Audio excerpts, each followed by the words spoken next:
Hello viewers, আসসালামু আলাইকুম। Welcome back to Mahmuda's kitchen. আমরা সচরাচর বেসন দিয়ে তৈরি বিভিন্ন ধরনের লাড্ডু খেয়ে থাকি, তবে আজকে আপনাদের সাথে শেয়ার করব গাজর দিয়ে তৈরি অসাধারণ একটি ডেজার্ট রেসিপি, গাজরের লাড্ডু।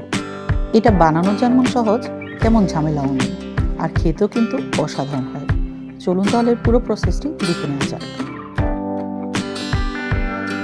চুলায় একটা প্যান বসিয়ে তাতে দিব 2 টেবিল চামচ ঘি। এই লাড্ডু তৈরির জন্য অবশ্যই ঘি ব্যবহার করার চেষ্টা করবেন। ঘি গরম হয়ে গিয়েছে, এখন দিব 3টা ছোট এলাচ।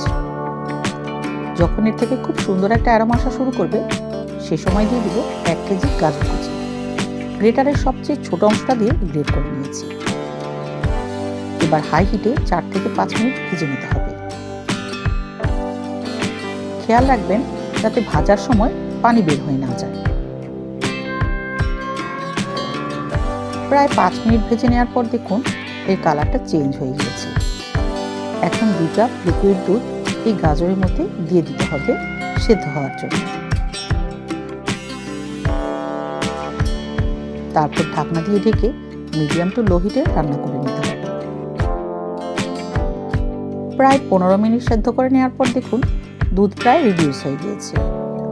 এর মধ্যে বেশ কয়েকবার নেড়ে চেড়ে দিয়েছি। এইরকম সামান্য ভেজা থাকা অবস্থায় একটা স্প্যাচুলার সাহায্যে যতটা সম্ভব চেপে চেপে ম্যাশ করে নিতে হবে।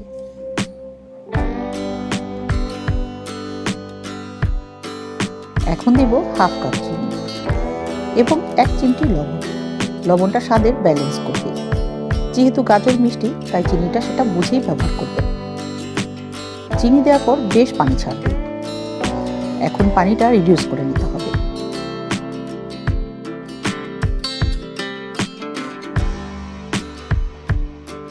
এই পর্যায়ে এলাচগুলো তুলে নিতে হবে। তারপরে এরকম হালকা ময়েশ্চার থাকা অবস্থায় এখানে অ্যাড করব 3 টেবিল চামচ গুঁড়া দুধ। এতে করে এই লাড্ডুর স্বাদটা অনেকখানি বেড়ে যাবে। এবারে মিশিয়ে নিতে হবে। কিছুক্ষণ ভেজে নেওয়ার পর গাজরের মিশ্রণটা এক পাশে চাপিয়ে নিয়ে অন্য পাশে দিব 1 টেবিল চামচ ঘি। এতে করে খুব সুন্দর একটা ফ্লেভার নিয়ে আসবে। আর এর মধ্যে দিব 1.5 টেবিল চামচ কাজু বাদাম এবং আমন্ড কুচি। আরও দিব 1 টেবিল চামচ পরিমাণ ক্রাশ করা পেস্তা বাদাম। কিছু সময় রোস্ট করে নিয়ে সমস্ত কিছু একসাথে মিশিয়ে নিয়ে ভেজে নিতে হবে।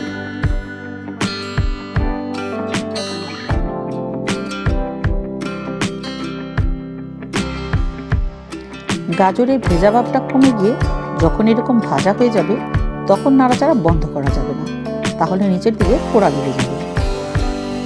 ভাজতে ভাজতে যখন এরকম প্যানের গা ছেড়ে আসবে এবং ঘি সামান্য ছেড়ে আসবে, তখন বুঝবেন হয়ে গেছে। আরও একটা ইজি ওয়ে হলো সামান্য পানি দিয়ে হাত ভিজিয়ে নিয়ে হাতের মধ্যে সামান্য গাজরের মিশ্রণ নিয়ে যখন দলা পাকাবেন, দেখবেন খুব সুন্দর একটা লাড্ডু শেপ নিয়ে নিয়েছে। তখন বুঝবেন লাড্ডু তৈরির জন্য এটা একদম রেডি। এখন মিশ্রণটা একটা বোলে ট্রান্সফার করে নিতে হবে। এবারে হালকা গরম থাকা অবস্থায় লাড্ডুর শেপ দিয়ে গোল গোল করে তৈরি করে নিতে হবে, যেমনটা আমি ভিডিওতে দেখিয়েছি। আর তাছাড়া সবাই মোটামুটি লাড্ডুর শেপ সম্পর্কে আমরা পরিচিত।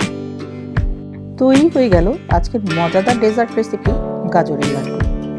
আমরা বাঙালিরা মানেই মিষ্টি পাগল, তাই সবসময় বাইরে থেকে কিনে না এনে এরকম হেলদি ওয়েতে তৈরি করে নিতে পারেন পারফেক্ট লাড্ডু। এই ধরনের আরও মজার মজার রেসিপি পেতে প্লিজ লাইক, কমেন্ট, শেয়ার এবং সাবস্ক্রাইব করে মাহমুদাস কিচেনের সাথেই থাকুন। আর ততক্ষণ পর্যন্ত ভালো থাকবেন। আল্লাহ হাফেজ।